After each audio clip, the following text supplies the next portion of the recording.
بھارت کے لیے جناب آج کا دن جو ہے وہ پھر ایک بڑا ہی منحوس دن ثابت ہوا ان کے لیے. ایک اور جہاز جو ہے وہ جناب گر گیا ہے. ایک جہاز نہیں ہے, کہانی ایکچولی دو جہازوں کی ہے. 27 یوٹیوبرز جن کے اکاؤنٹس بلاک کرنے کے حوالے سے پاکستان کی جانب سے کارروائی کا آغاز کیا گیا. حکومت جو ہے ان میں سے کئی افراد کو گرفتار کرنے کا بھی شاید ارادہ رکھتی ہے. مسلم لیگ نون کے اندر جناب ایک انٹری ہوئی ہے, نئی انٹری ہوئی ہے. مسلم لیگ نون کے اپنے اندر سے, کیمپ کے اندر سے کچھ خبریں آ رہی ہیں. السلام علیکم ناظرین, میں ہوں منصور علی خان. اپنے ڈیل چینل کے اوپر آپ کو خوش آمدید کہیں گے. ناظرین, پچھلے 12 گھنٹے میں جو اہم ترین خبریں ڈیولپ ہوئی ہیں اس کی تفصیلات سے آپ کو آگاہ کریں گے. بھارت کے لیے جناب آج کا دن جو ہے وہ پھر ایک بڑا ہی منحوس دن ثابت ہوا ان کے لیے, کیونکہ ایک اور تباہی ہوئی ہے, ایک اور شرمندگی اٹھانا پڑی ہے. ایک اور جہاز جو ہے وہ جناب گر گیا ہے اور پاکستان کا اس میں کوئی قصور نہیں ہے, لیکن پھر بھی بڑی امبیرسنگ سچویشن ہے انڈیا کے لیے. یہ خبر کیا ہے, اس کی تفصیلات ابھی تھوڑی دیر میں آپ کے ساتھ شیئر کریں گے. اور ایک جہاز نہیں ہے, کہانی ایکچولی دو جہازوں کی ہے. اس کی ڈیٹیل جو ہے وہ آپ کے ساتھ شیئر کریں گے. ساتھ ہی ساتھ 27 یوٹیوبرز جن کے اکاؤنٹس بلاک کرنے کے حوالے سے پاکستان کی جانب سے کارروائی کا آغاز کیا گیا. اس سلسلے میں ہم نے کل ایک ویلاگ بھی کیا تھا. اب آج اس کے حوالے سے ایک نئی ڈیولپمنٹ سامنے آئی ہے اور لگ اس رہا ہے کہ حکومت جو ہے ان میں سے کئی افراد کو گرفتار کرنے کا بھی شاید ارادہ رکھتی ہے. یہ بات میں کیوں کہہ رہا ہوں, اس کی ڈیٹیلز بھی ابھی تھوڑی دیر میں آپ کے ساتھ شیئر کریں گے. اور ساتھ ہی ساتھ مسلم لیگ نون کے اندر جناب ایک انٹری ہوئی ہے, نئی انٹری ہوئی ہے, لیکن اس کے اوپر جو ہے پہلے سے ہی چہمگوئیاں شروع ہو گئی ہیں. مسلم لیگ نون کے اپنے اندر سے, کیمپ کے اندر سے کچھ خبریں آ رہی ہیں. یہ ڈیٹیلز بھی جو ہے وہ آپ کے ساتھ شیئر کریں گے. اینڈ تک اس ویڈیو کو دیکھیے گا. چینل کو سبسکرائب کرنا مت بھولیے, بیل آئیکن پریس کیجیے. اگر آپ کو ویڈیو پسند آئے اسے لائک اور شیئر ضرور کیجیے گا. اچھا جی, سب سے پہلے تو انڈیا سے جو خبر آئی ہے ذرا وہ آپ کے ساتھ شیئر کر دیں. آج ان کے لیے بڑا ہی برا دن ثابت ہوا. جہاز تو گر رہے تھے, پاکستان جہاز گرا رہا تھا, ہیلی کاپٹرز کریش کر رہے تھے. بہت سی خبریں ہم نے آپ کے ساتھ شیئر کی ہیں. ابھی میرے خیال میں مہینہ بھی نہیں ہوا کہ ان کا ایئر انڈیا کا ایک جہاز جو ہے وہ احمد آباد میں کریش ہوا تھا. اور اس کے بارے میں بھی بائی دا وے آپ کو خبر دے دیں کہ جمعے کو اس کی انویسٹیگیشن رپورٹ جو ہے وہ آنے والی ہے, جس میں یہ پتہ لگے گا کہ وہ ایئر انڈیا کا جہاز جو ہے وہ کیوں کریش کیا تھا. وہ لوگ تو سبوٹاج کے حوالے سے اس اینگل سے بھی تحقیقات کر رہے ہیں. اور میں اس وقت میں نے بات کہی تھی کہ کہیں ایسا نہ ہو کہ اس کو بھی پاکستان کے ساتھ جوڑ دیا جائے کہ جناب اے ساڑا جڑا اے والا جہاز ڈگیا نا وہ بھی پاکستان نے گرایا. خیر, آج کیا ہوا ہے؟ آج بیسکلی یہ ہوا ہے کہ جناب انڈین ایئر فورس کا ایک اور جہاز جو ہے, جو کہ جیگوار جہاز ہے, وہ آج گرا ہے. یہ انڈین ایئر فورس نے جو ہے وہ ٹویٹ کیا ہے. میں ٹویٹ آپ کے سامنے پڑھ دیتا ہوں. اس میں انہوں نے لکھا جی, an Indian Air Force Jaguar trainer aircraft met with an accident during a routine training mission and crash near Churu in Rajasthan. Today, both pilots sustained fatal injuries in the accident. No damage to any civil property has been reported. IAF, Indian Air Force, deeply regrets the loss of lives and stands firmly with the bereaved families in this time of grief. A court inquiry has been constituted to ascertain the cause of the accident. یعنی اس کا مطلب ہے کہ دونوں جو اس کے اندر pilots تھے, اب موسٹ پرابلی جب ٹریننگ سیشنز ہوتے ہیں تو ایک ٹرینی پائلٹ ہوتا ہے اور ایک ٹرینر ہوتا ہے. عام طور پہ اس طرح جہاز جو ہے وہ اڑائے جاتے ہیں. تو دونوں ہی جو ہیں وہ اس حادثے کے اندر جو ہے وہ مارے گئے ہیں, دونوں جاں بحق ہو چکے ہیں. اب دو چار چیزیں ہیں. پہلی بات تو یہ کہ یہ جو جس ایریا کے اندر یہ جہاز جو ہے یہ اڑایا جا رہا تھا, راجستھان جو ہے وہ بالکل بارڈر ایریا بنتا ہے پاکستان کے ساتھ, اور سندھ کے مطلب جہاں پہ ہمارے یہاں تھرڈ ڈیزرٹ ہے وہیں پہ اس کو راجستھان ڈیزرٹ جو ہے وہ کہا جاتا ہے انڈیا کے اندر. جہاں پہ یہ حادثہ پیش آیا ہے یہ بہت زیادہ قریب تو نہیں ہے بارڈر کے, لیکن اسٹیٹ جو ہے ان کی وہی ہے جو بالکل پاکستان کے ساتھ اٹیچ ہوتی ہے. اور اطلاعات یہ ہیں کہ یہاں پہ ایئر کرافٹ کی ایکسرسائزز بھی جو ہیں وہ بالکل یہاں پہ ہو رہی تھی. نوٹائم اس سلسلے میں جاری کیا گیا تھا کہ جناب یہاں پہ انڈین ایئر فورس جو ہے وہ اپنی ایکسرسائزز کر رہی ہے. تو اسی دوران جو ہے ان کو یہ امبیرسنگ سچویشن جو ہے وہ اس کا سامنا کرنا پڑا. امبیرسنگ سچویشن یہ میں کیوں کہہ رہا ہوں, کیونکہ میں تھوڑی سی خبریں بیک گراؤنڈ میں ذرا آپ کے ساتھ شیئر کرنا چاہوں گا. یہ ایک رپورٹ ہے, یہ 2023 کی رپورٹ ہے. یہ ذہن میں رکھیے گا, ٹائمز آف انڈیا کی 2023 کی رپورٹ ہے, اور یہ بتاتی ہے کہ جناب 2023 تک, ٹھیک ہے, مئی 2023 تک کا صرف یہ ڈیٹا ہے. تو پچھلے 5 سال میں, یعنی کہ 2018 سے لے کے 2023 تک جو ہے وہ 55 ہلاکتیں ہوئی ہیں 50 مختلف ملٹری ایویشنز کے کریشز کے اندر, 50 ایویشن کریشز. اب اس کے اندر جہاز بھی تھے, ہیلی کاپٹرز بھی تھے, اور یہ جنگ کے دوران کی بات نہیں میں کر رہا. جنگ میں تو ان کے جو 6 جہاز گرے وہ بالکل الگ ہے, وہ اس میں کاؤنٹ نہیں ہوتے. تو ان کی ایئر فورس کا, ان کے ایون آرمی ایویشن کا بھی جو ہے وہ یہ حال ہے. اور ایک اور ڈیٹا جو ہے وہ یہ آ چکا ہے جناب, یہ 2024 کی خبر ہے انڈیا ٹوڈے کی, اور یہ دسمبر 2024 کی ہے. اس میں بتایا گیا جی کہ 2024 کے آخر تک، دسمبر تک، پچھلے 5 سال میں جو ہے وہ 34 ایئر فورس کے، انڈین ایئر فورس کے مختلف ایکسیڈنٹس ہوئے ہیں۔ اب آپ صرف اس سے آپ کو آئیڈیا ہوگا، اس سے آپ کو اندازہ ہو سکتا ہے کہ ان کے جو فلیٹ ہے، یعنی کہ ایئر کرافٹس جو ہیں یا جو ہیلی کاپٹرز ہیں، ان کا کیا حال ہے۔ اس کے بعد جب ان کو بتایا جاتا ہے کہ جناب آپ کے 6 جہاز گر گئے ہیں، تو یہ اپنا منہ چھپاتے پھرتے ہیں، اس کو مانتے نہیں ہیں، اسے ایکسیپٹ نہیں کرتے، اور پوری دنیا میں جو ہے وہ بیٹھ کے جھوٹی خبریں پھیلاتے ہیں کہ نہیں ہمارے جہاز جو ہے وہ اتنے گرے نہیں ہیں۔ ان کے جنرلوں سے سوال کیا جاتا ہے، انٹرنیشنل میڈیا جب سوال کرتا ہے تو پھر یہ اس کا سیدھا سیدھا جو ہے وہ کوئی جواب بھی نہیں دیتے۔ تو یہ ان کی صورتحال ہے، یہ ان کے جہازوں کی یہ صورتحال ہے پوری دنیا کے اندر جو ہے وہ ان لوگوں کے اوپر یہی کہا جا رہا ہے کہ بھائی اور کتنا پیسہ کھانا ہے آپ لوگوں نے۔ اچھا، اس میں کرپشن کا بھی بڑا ایلیمنٹ ہے، ان کے وزیروں کی کرپشنس کے بھی بہت ایلیمنٹس ہیں۔ اس سے پہلے بوفور کا ایک سکیم آیا تھا، اس کے اندر کانگریس کے اوپر انگلیاں اٹھی تھیں، تو یہاں پہ ڈسالٹ کے حوالے سے یہ جو رافیل طیارے تھے اس کے حوالے سے بھی کرپشن کی حوالے سے بہت سی انگلیاں جو ہے وہ اٹھ چکی ہیں۔ اب یہ ایک اور جیگوار جہاز جو ہے وہ گرا ہے۔ اب یہ بتایا جا رہا ہے کہ جہاں پہ یہ جہاز گرا ہے، میں حیران ہوں کہ وہ جہاز کتنی کو سپیڈ سے گرا ہوگا کہ پائلٹس کو ایکچولی ایجیکٹ کرنے کا بھی ٹائم نہیں ملا، ورنہ عام طور پہ اگر جہاز کے اندر کوئی ٹیکنیکل فالٹ ہو جائے تو جہاز مطلب آپ کے پاس انڈیکیٹرز ہوتے ہیں جہاز کاکپٹ کے اندر، آپ کو جو ہے وہ وارننگز آنا شروع ہو جاتی ہیں کہ جناب جہاز آؤٹ آف کنٹرول ہو چکا ہے اور یہ گرنے والا ہے، تو عام طور پہ پائلٹس جو ہیں اس میں ایجیکٹ کر لیتے ہیں۔ یہ جو میں ابھی تھوڑی دیر پہلے جو ڈیٹا آپ کے ساتھ شیئر کر رہا تھا، اس میں بھی بہت سے جہاز جب گرنے لگے ہیں تو اس میں سے بہت سے پائلٹس نے جو ہے اس میں سے ایجیکٹ کر لیا اور اپنی کم از کم اپنی جان بچا لی۔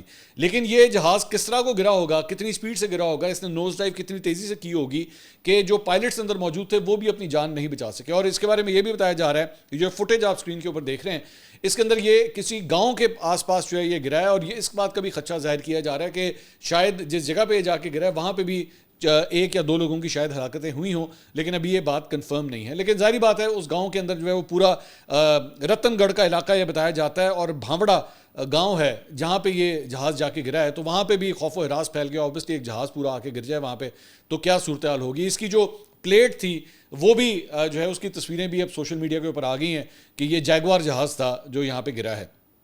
کہانی صرف یہاں ختم نہیں ہوتی، بلکہ ایک اور خبر یہ بھی آئی ہے کہ پٹنہ سے دلی جانے والی انڈیگو کی جو ایک پیسنجر فلائٹ تھی، اس میں تقریباً 175 مسافر جو ہے وہ سوار تھے۔ وہ ٹیک آف کے بعد اسے واپس جے پرکاش نارائن بین الاقوامی ہوائی اڈے کے اوپر لینڈ کرنا پڑ گیا، اور اس کی وجہ یہ بتائی جاتی ہے کہ انجن سے جو ہے وہ پرندہ ٹکرا گیا، جس کی وجہ سے جہاز کو فوراً جو ہے ایمرجنسی لینڈنگ کرنی پڑ گئی، اور اس میں جو ہے وہ بہرحال مطلب طیارہ، عملہ اور مسافر جو ہے وہ اس میں محفوظ رہے ہیں۔ تو آئے دن وہاں پہ اس قسم کی رپورٹس جو ہیں وہ بار بار آتی رہتی ہیں، which is quite embarrassing for them۔ کہانی صرف یہاں ختم نہیں ہوتی، بلکہ فیک نیوز کے حوالے سے پچھلا ویلاگ ہم نے کیا تھا، کافی لوگوں نے اسے کافی پسند کیا اور اس سے کامنٹس وغیرہ بھی کیے۔ ہماری ظاہری بات ہے میں اور میری ٹیم جو ہے اس پہ ریسرچ ورک کرتی رہتی ہے۔ اب ایک اور انہوں نے ایک فیک نیوز جو ہے جو پچھلے 48 گھنٹے میں پورے انڈیا کے اندر پھیلنا شروع ہو گئی تھی، اس کو بھی ہم نے پکڑا ہے۔ اور وہ فیک نیوز کیا تھی جو ان کے مختلف چینلز کے اوپر اور مختلف میڈیا آؤٹلیٹس کے اوپر چلنا شروع ہوئی؟ وہ یہ تھی کہ جناب فیک نیوز یہ چلائی کہ جی UAE کی جانب سے جناب کوئی اسکیم نکالی گئی ہے صرف انڈینز اور بنگلہ دیشیوں کے لیے۔ یہ فیک نیوز انہوں نے چلائی کہ جناب آپ 23 لاکھ بھارتی روپے اگر دیں تو آپ کو جو ہے وہ عمر بھر کے لیے ایک گولڈن ویزا دے دیا جائے گا۔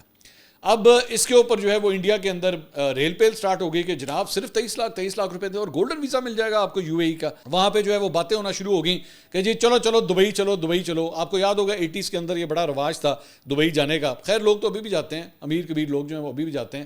تو یہ فیک نیوز جو ہے وہ چلنا شروع ہو گئی۔ اب ان کی فیک نیوز اتنی ایمبیرسنگ تھی، پچھلے ویلاگ میں ہم نے آپ کو بتایا کہ ڈیفالٹ وہ ڈیسالٹ جو رافیل بناتا ہے وہ جو حالت ہے ویسے وہ ڈیفالٹ ہی ہو جائے گا جو ان کے جہازوں کا حال ہو رہا ہے۔ لیکن ڈیسالٹ کا جو CEO تھا اس نے ایک باقاعدہ طور پہ ان کو پریس ریلیز جاری کرنی پڑی کہ جناب آپریشن سندور کے اوپر ہمارے CEO نے کسی قسم کا کوئی بیان نہیں دیا۔ یہاں پہ اس فیک نیوز کے پیچھے ایکچولی UAE کی گورنمنٹ کو جو ہے وہ جاری کرنا پڑا بیان کہ بھائی جان کوئی ایسا چکر نہیں ہے، تاڑے 23 لاکھ روپے سانوں نہیں چاہیے، اس کے ذریعے آپ کو گولڈن ویزا جو ہے وہ نہیں ملے گا۔ مطلب یہ دس واز کوائٹ امبیرسنگ۔ تو یہ جو فیک نیوز کا کلچر ہے انڈیا کے اندر یہ اتنا زیادہ ہو چکا ہے کہ اندر تو بیٹھ کے یہ لوگ بیوقوف بناتے ہی رہتے ہیں، مطلب اپنے لوگوں کو تو بیوقوف بناتے ہیں، پالیٹکس کے اوپر لے کے، پاکستان کو لے کے، دنیا جہان کی فیک نیوز جنریٹ کرتے رہتے ہیں۔ لیکن اب آپ اندازہ کیجئے کہ جس کمپنی سے یہ لوگ جہاز لے رہے ہیں ان کو بیان جاری کرنا پڑا، اور اس کے بعد UAE کی گورنمنٹ کو جاری کرنا پڑا کہ خدا دے بندے ہو اس طرح تو کوئی چکر نہیں ہے، خدا کے لیے اپلائی مت کرنا شروع کر دینا، کوئی اس قسم کی کوئی اسکیم نہیں ہے۔ تو ایک اور یہ فیک نیوز ہے جس کا انڈینز جو ہے وہ شکار ہوئے ہیں۔ اس کے علاوہ انڈیا کے جناب چیف آف ڈیفنس سٹاف ہیں جنرل انل چوہان، ان کی جانب سے ایک بیان آیا ہے اور انہوں نے کہا ہے کہ جناب چین، پاکستان اور بنگلہ دیش کا اتحاد جو ہے انڈیا کے استحکام اور سلامتی کے لیے جو ہے وہ بڑا خطرہ ہے. تو اب ان کو ہیٹ محسوس ہونا شروع ہوئی ہے. آپ ذہن میں رکھیے گا کہ آج سے چند ہفتے پہلے جو ہے وہ انڈیا، پاکستان اور بنگلہ دیش کے جو نمائندے تھے ان کی چائنا کے اندر ایک بڑی امپورٹنٹ میٹنگ ہوئی تھی، اور اس وقت یہ کہا جا رہا ہے کہ جس طرح سارک کے حوالے سے جو بیسکلی ساؤتھ ایشیا کے حوالے سے ایک تنظیم بنی تھی جس نے انڈیا کی وجہ سے بالکل وہ غیر فعال ہوگی، ورنہ سارک ایکچولی بہت کچھ کر سکتا تھا. اس کے اندر پاکستان، بنگلہ دیش، نیپال، بھوٹان، مالدیوز، یہ تمام ممالک اس کے اندر شامل تھے، لیکن انڈیا کی ہٹ دھرمی کی وجہ سے اس نے بالکل اسے غیر فعال کر دیا. اب یہ بیسکلی باتیں ہو رہی ہیں کہ چائنا کے جو ہے وہ بیسکلی ایک نئی تنظیم بنانا چاہتا ہے جس میں بنگلہ دیش، پاکستان اور نیچے سری لنکا، بھوٹان، یہ اس قسم کے ممالک، نیپال، ان لوگوں کو جو ہے وہ شامل کیا جائے انڈیا کو مائنس کر کے. تو اس کے اوپر انڈیا کے اندر جو ہے وہ بڑی آگ لگی ہوئی ہے، اور اسی لیے انڈیا کے چیف آف ڈیفنس سٹاف نے بھی جو ہے یہ کہا ہے کہ اگر ان کا اتحاد ہو جاتا ہے تو یہ ہمارے لیے بڑی خطرناک بات ہے اور ہماری سلامتی کو جو ہے وہ خطرہ ہوگا. انڈیا اور پاکستان کے درمیان 7 سے 10 مئی تک جاری رہنے والے فوجی تصادم کا حوالہ دیتے ہوئے جنرل چوہان نے کہا کہ یہ پہلا موقع ہے جب 2 جوہری ہتھیار رکھنے والے ممالک براہ راست فوجی تصادم میں ملوث ہوئے ہیں. انہوں نے کہا کہ انڈیا پہلے ہی واضح کر چکا ہے وہ کسی بھی قسم کی جوہری بلیک میلنگ کے آگے نہیں جھکے گا. پاکستان اور چین کے درمیان اتحاد کا حوالہ دیتے ہوئے انہوں نے کہا کہ پاکستان نے گزشتہ 5 سال میں اپنے 70 سے 80% ہتھیار اور ساز و سامان چین سے درآمد کیے ہیں. انہوں نے یہ بھی کہا کہ چین کی فوجی کمپنیوں کے پاکستان میں حصص بھی موجود ہیں. اس کے علاوہ جناب بنگلہ دیش سے بھی ایک بڑی انٹرسٹنگ خبر ہے، اور وہ یہ ہے کہ بنگلہ دیش میں پچھلے سال جو طلبہ احتجاج ہوا تھا جس کے نتیجے میں حسینہ واجد کی حکومت جو ہے اس کا تختہ الٹا تھا، تو اس حوالے سے اب یہ خبر آئی ہے برطانوی نشریاتی ادارے BBC کی ایک تحقیقاتی رپورٹ جو ہے BBC کی تحقیقاتی رپورٹ ہے، اور اس نے ایک تصدیق شدہ آڈیو کال کے حوالے سے تفصیلات شیئر کی ہیں جو کہ ان اسٹوڈنٹس کے مارچ کے حوالے سے تھی. اس آڈیو میں شیخ حسینہ واجد جو ہے وہ سیکیورٹی فورسز کو طلبہ کے خلاف مہلک ہتھیار استعمال کرنے کی اجازت دیتی ہے، اور وہ کہتی ہے کہ جی وہ جہاں بھی نظر آئیں، اسٹوڈنٹس جہاں بھی آپ کو نظر آئیں انہیں گولی مار دی جائے. یہ اس آڈیو کے حوالے سے یہ تفصیلات، خوفناک تفصیلات جو ہیں وہ سامنے آئی ہیں. اگست 2024 میں بیسکلی حسینہ واجد کا جو ہے وہ تختہ الٹا گیا تھا، اور تب سے حسینہ واجد جو ہے وہ انڈیا کی گود میں جا کے بیٹھی ہوئی ہے. انڈیا کے اندر جو ہے اس نے پناہ لی ہوئی ہے، اور وہ انڈیا جو ہے اس کو پوری طرح یہ پروٹیکشن دے رہا ہے. اور تب سے جب سے حسینہ واجد کا بیسکلی تو وہ پپٹ تھی، وہ کٹ پتلی تھی انڈیا کی، اور انڈیا کے لیے جو ہے وہ سارے کام کرتی تھی، تو جب سے اس کا تختہ الٹا ہے تب سے انڈیا اور بنگلہ دیش کے تعلقات جو ہیں وہ آپس میں خراب ہوئے ہیں.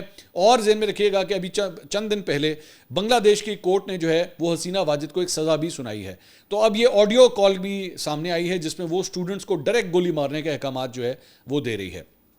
اس کے علاوہ جناب بھارت کے حوالے سے پچھلے ویلاگ میں ہم نے آپ کو بتایا تھا کہ بھارت میں جو ہے وہ آج ایک بہت بڑی ہڑتال ہو رہی ہے، اور ان کی جو ٹریڈ یونینز ہیں ان کی جانب سے، مزدوروں کی جو یونینز ہیں ان کی جانب سے یہ ہڑتال کی جا رہی ہے، جس میں مختلف شاہراہیں بلاک کی گئی ہیں، دکانیں بند کی گئی ہیں، اور یہ تقریباً جو ملازمت کرنے والے 25 کروڑ افراد ہیں یہ ان کی جانب سے یہ احتجاج کی کال جو ہے وہ دی جا رہی ہے، جس کی وجہ سے انڈیا کو جو ہے وہ آج بند کیا گیا ہے. اس میں کسان بھی شامل ہیں، اس میں مزدور بھی شامل ہیں، ان کی جانب سے یہ ہڑتال کی گئی ہے. اچھا جی، اب آ جائیں ذرا پاکستان کی طرف. اور پاکستان کے حوالے سے کل یہ خبر آئی تھی کہ جناب 27 یوٹیوبرز کے اکاؤنٹس جو ہیں وہ بلاک یا بند کرنے کے حوالے سے کارروائی کا آغاز کیا جائے گا. تو اس کے اندر پہلا یا دوسرا آپ کہہ سکتے ہیں 2 مختلف اکاؤنٹس جو ہیں اب ان کی پاکستان میں ایکسس جو ہے وہ بند کر دی گئی ہے.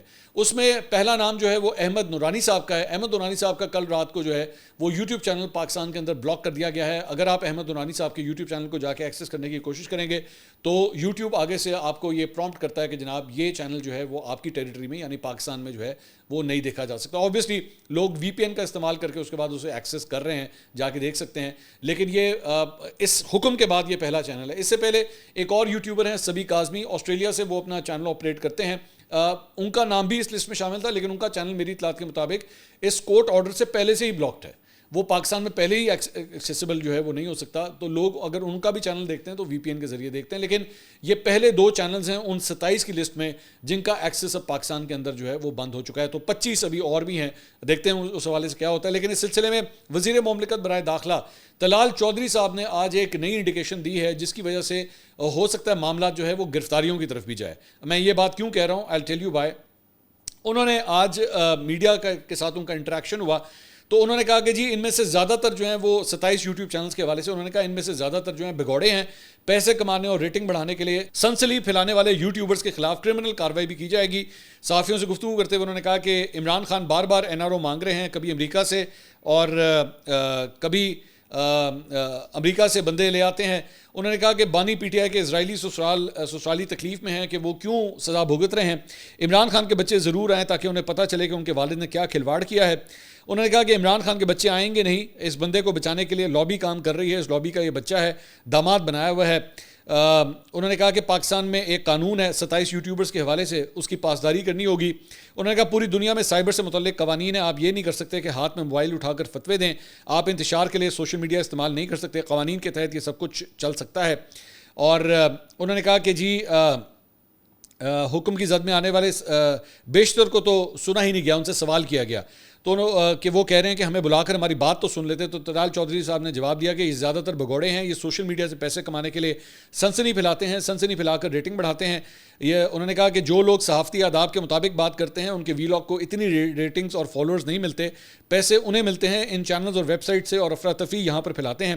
انہوں نے کہا کہ یہ نہیں ہوگا اور ان پر ابھی کرمنل کارروائی بھی ہوگی۔ اب جب کرمنل کارروائی کی ہم بات کرتے ہیں تو ظاہری بات ہے اس کے اندر چند ایسی شکیں بھی آتی ہیں جس میں گرفتاری بھی عمل میں لائی جا سکتی ہے، تو اس کا مطلب ہے کہ حکومت جو ہے وہ بیسکلی اس کو نیکسٹ سٹیج کے اوپر بھی لے جانے کے لیے تیار ہے۔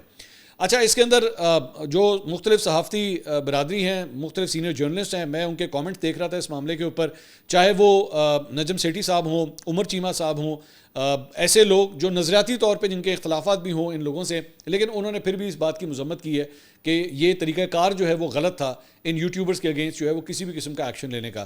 متی اللہ جان صاحب کے حوالے سے عظمہ بخاری صاحبہ کل ایک پروگرام کے اندر آئی ہوئی تھی رات کو، اور متی اللہ جان صاحب کے حوالے سے انہوں نے کہا کہ یہ وہ متی اللہ جان نہیں ہے جو پہلے ہوتے تھے۔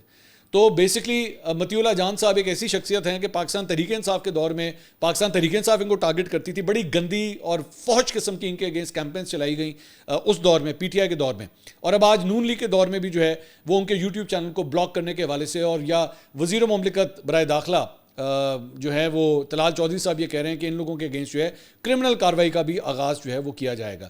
تو متی اللہ جان صاحب وہ دونوں ہی حکومتوں کے دوران جو ہے زیر اعتاب آئے ہیں، لیکن فرق یہ ہے کہ آج مسلم لیگ نون کو متی اللہ جان صاحب اس لیے برے لگتے ہیں کیونکہ وہ ان کی ہاں میں ہاں نہیں ملا رہے، تو اس لیے وہ برے ہو گئے۔ جس طرح عظمہ بخاری صاحبہ کہہ رہی ہیں کہ جی یہ وہ والے متی اللہ جان نہیں ہیں جو پہلے ہمیں کافی پسند تھے۔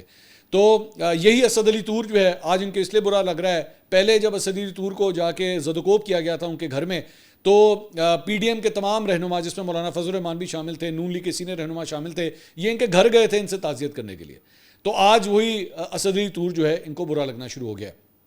تو وقت کی بات ہوتی ہے، لیکن بات یہ ہے کہ بے شک ان لوگوں کے آپ ان سے اختلاف رائے ہو سکتا ہے، مجھے بھی اسد علی طور کے ساتھ یا متی اللہ جان کی بہت سی باتوں سے میرا اختلاف ہوگا، لیکن میں دوبارہ وہی بات کہہ رہا ہوں کہ زبانبندی جو ہے وہ کسی چیز کا کوئی حل نہیں ہے، یہ کوئی طریقہ کار جو ہے وہ نہیں ہے کہ آپ جو ہے وہ بلینکٹ ایک بین لگا دیں اور آپ یہ کہیں جی دیو بی کنڈیمڈ اور اس کے بعد ان کی کوئی بات جو ہے وہ نہیں سنی جائے گی۔ ایسا نہیں ہونا چاہیے۔ میں ایون آج میں آپ کو میں بتا سکتا ہوں کہ مسلم لیگ نون کے بہت سے ایسے لوگ جو آج حکومتوں کے اندر بیٹھے ہوئے ہیں، جو ایک زمانے میں جو ہے وہ ہر ہفتے میرے پروگرام میں آتے تھے، آج یہ صورتحال آج ان کو میرے سے بھی گلے شکوے ہیں، وہ مجھ سے بھی آج ناراض ہیں۔ میں اس کی لسٹ جو ہے وہ پھر کبھی میں شائع کروں گا کہ وہ جو ہے وہ آج پروگراموں میں نہیں آتے کہ جناب منصور علی خان بڑے سخت سوال کرتا ہے، تو ٹھیک ہے وقت کی بات ہے۔ اگر آپ یہ سمجھتے تھے کہ جناب آپ حکومت میں آئیں گے تو ہم آپ کی جے کار کریں گے، ایسا نہیں ہوگا۔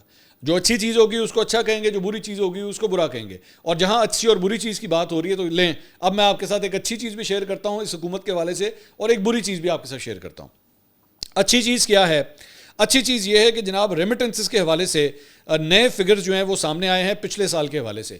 پاکستان تحریک انصاف جو ہے وہ بھرپور کوشش کرتی رہی کہ جو ریمیٹنسز ہیں اس کو بین کر دیا جائے، بلاک کر دیا جائے، بیرون ملک مقیم پاکستانی جو ہیں وہ ریمیٹنسز نہ بھیجیں۔ آپ کو یاد ہوگا نومبر دسمبر سے انہوں نے اس سلسلے کا آغاز کیا تھا 2024 میں، اور میں نے اسی وقت کہا تھا کہ بڑی کو بے وقوفوں والی حرکت ہے، میرے منہ سے کچھ اور نکلنے لگا تھا کہ یہ کس گدھے نے، کس بے وقوف نے آپ کو اس لائن کے اوپر لگایا ہے، کیونکہ اس میں آپ کے لیے صرف امبیرسمنٹ ہے، وہی ہونا تھا، اور وہی ہوا کہ اتنی بری طرح پٹی۔ مجھے تو میرا دل کرتا ہے کہ پاکستان تحریک انصاف کو نا بندہ لا کے میڈیا کے سامنے لا کے کھڑا کر کے نا اس کو 12 نمبر کا چھتر مارنا چاہیے کہ کس گدھے نے ہمیں بیٹھ کے جو ہے یہ پرپوز کیا تھا کہ جناب ریمیٹنسز جو ہیں وہ پاکستان کی ہم بلاک کروانے کی کوشش کریں۔ اب جو نمبر سامنے آئے ہیں اس کے اندر جناب 2024-2025 کا جو فائنینشیل ایئر ختم ہوا ہے اس کے اندر پتہ لگا ہے کہ جناب پہلے جو ہے وہ تقریباً کوئی $30 ارب کی ریمیٹنسز آتی تھیں، اس سال جو ہے وہ 38 ارب ڈالر کی جو ہے وہ ریمیٹنسز آئی ہیں, 8 ارب زیادہ کی ریمیٹنسز جو ہیں وہ اس سال آئی ہیں, 27% کا انکریز آ گیا.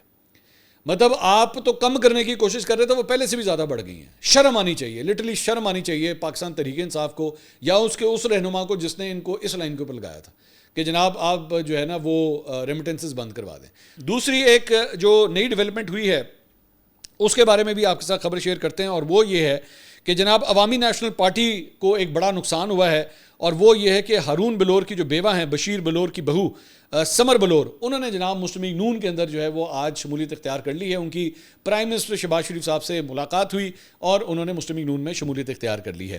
پہلے یہ کہا جا رہا تھا کہ شاید یہ پیپلز پارٹی کی طرف جا رہی ہیں, لیکن الٹیمیٹلی جو قرعہ نکلا ہے وہ مسلم لیگ نون کی طرف نکلا ہے. اچھا, انٹرسٹنگ بات یہ ہے کہ ان کا یہ ادھر شامل ہوئی ہیں, اور ساتھ ہی ساتھ ان کو جو ہے وہ مخصوص نشستوں کے حوالے سے ٹکٹ بھی جاری کر دیا گیا ہے کہ جناب مخصوص نشستیں جو کے پی سے نکلنی ہیں وہ جو ہے وہ سیدھا جو ہے وہ ان کو سمر بلور صاحبہ کو جو ہے وہ دیا جائے گا. اچھا, انٹرسٹنگ بات یہ ہے کہ میری مسلم لیگ نون کی چند خواتین سے بات ہوئی تو انہوں نے کہا کہ بھائی مطلب ہر قسم کا پروٹیسٹ ہم نے کرنا ہے, پاکستان تحریک انصاف کا کے پی کے اندر سامنا ہم نے کرنا ہے, یہاں پہ ادھر خاتون انٹر ہوئی اور ادھر آپ نے ٹکٹ دے دیا. مطلب اس پارٹی کے لیے, مسلم لیگ نون کے لیے ان کی کیا قربانیاں ہیں, ان کا کیا اسٹیک ہے, انہوں نے کیا ان پٹ دی ہے, آپ نے اس کس بلبوتے کے اوپر جو ہے ان کو شامل کر لیا. تو یہ ایک احتجاج جو ہے وہ مسلم لیگ نون کے اپنے اندر بھی جو ہے وہ سامنے آ رہا ہے. دوسری بات یہ کہ اے این پی کے حوالے سے یہ دوسرا بڑا نام ہے, مطلب بلور خاندان کی بڑی پرانی ہسٹری ہے اے این پی کے ساتھ, اور میری اطلاعات کے مطابق یہ خبر بھی سامنے آئی ہے کہ جو اس سلسلے میں جو بشیر بلور صاحب ہیں ان کی جانب سے اس کو کوئی زیادہ پسند نہیں کیا گیا, اس موو کو. سمر بلور صاحبہ کی جانب سے جو موو کی گئی ہے مسلم لیگ نون میں جانے کی, اسے ان کی جانب سے کوئی زیادہ پسند نہیں کیا گیا. اور تیسری بات یہ کہ اس سارے معاملے کے اندر مطلب مسلم لیگ نون نے یہ سارا کچھ تو چلے کر دیا کہ خواتین کے حوالے سے یہ ساری ایڈجسٹمنٹس ہو گئی. اے این پی کے حوالے سے زاہد خان صاحب بھی جو ہے وہ اے این پی کو چھوڑ چکے. زاہد خان صاحب بھی جو ہے بڑا ایک پرانا نام تھے, بڑی دیر تک وہ جو ہے سیکٹری اطلاعات کے شعبے کا انہوں نے سنبھالا ہوا تھا, لیکن وہ بھی جو ہے وہ مسلم لیگ نون میں شامل ہو گئے. تو اے این پی کو جو ہے وہ اپنے بڑے سینئر رہنماؤں کی جو ایگزٹ ہے وہ دیکھنا پڑ رہا ہے. اگلی ویڈیو میں آپ سے دوبارہ ملاقات ہوگی. اللہ حافظ.